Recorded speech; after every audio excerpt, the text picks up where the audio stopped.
Hello guys, my name is Ausra and welcome to my podcast number 9, Thinking in Sound. And today's topic is, can we think without words, purely in sound?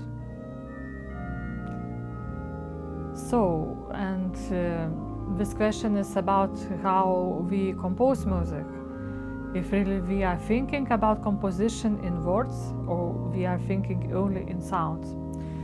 And I should tell you that I have never thought about it like seriously. I thought about words and language only related to improvisation, because when we studied with Vidas with Pamela Reuter-Finstra at Eastern Michigan University, she was working on the book about improvisation, and it was called Improvisation Learning the Language. So, and basically she compared all the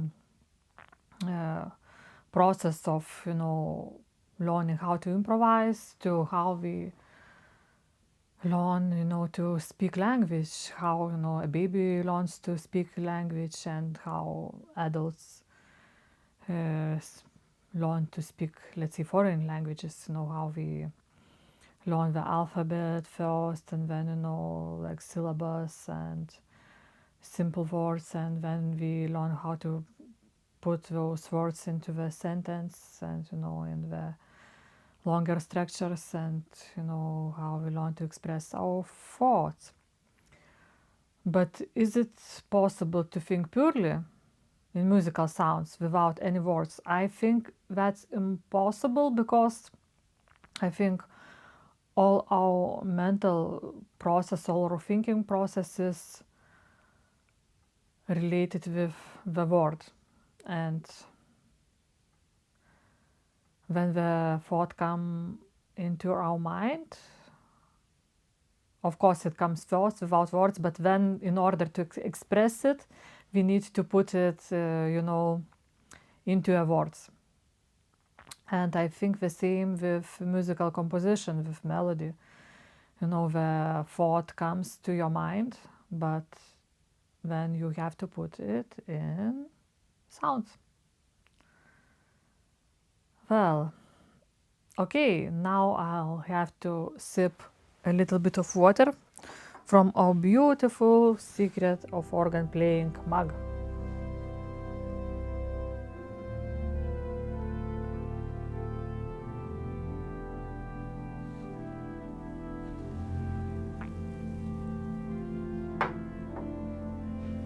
It's good to drink water and to stay hydrated.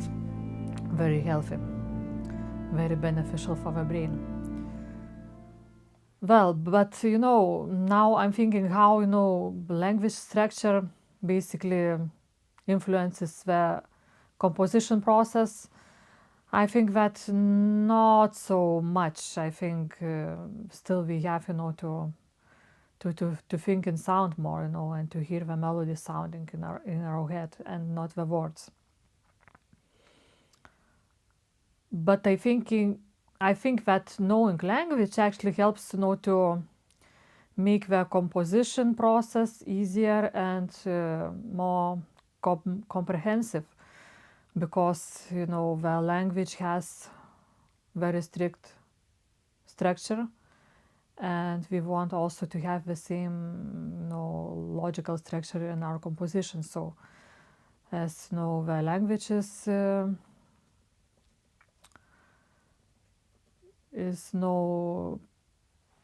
exist from words and sentences, so the musical structure too, it has like single notes and phrases and motives, and sentences and longer periods. So it's basically all the same, only transformed in the sounds of music. And actually in Lithuania we have such an expression, musical language. And what it means by it, that musical language consists of all the theory, music theory disciplines. He has like music theory, harmony, analysis of compositional structure, composition itself, and music history too. So basically all these elements, create the musical language. And musical language is, musical sounds. So it's all intervened and all related in between. So sometimes it's hard to know where the words end and music begins. And another thing is why music and language is related so much is all the vocal music, which has the language in itself. But even without words, think about the genre that Felix Mendelssohn started to compose, leads on a word, the songs without words, where music itself, it's so expressive that you don't even need actual literally words. So thank you for listening for my thoughts about language and sound and how it's related in between. And please send me more of your questions, for I love to talk with you about music. And thank you for listening today, and see you on my next episode very soon. Bye bye.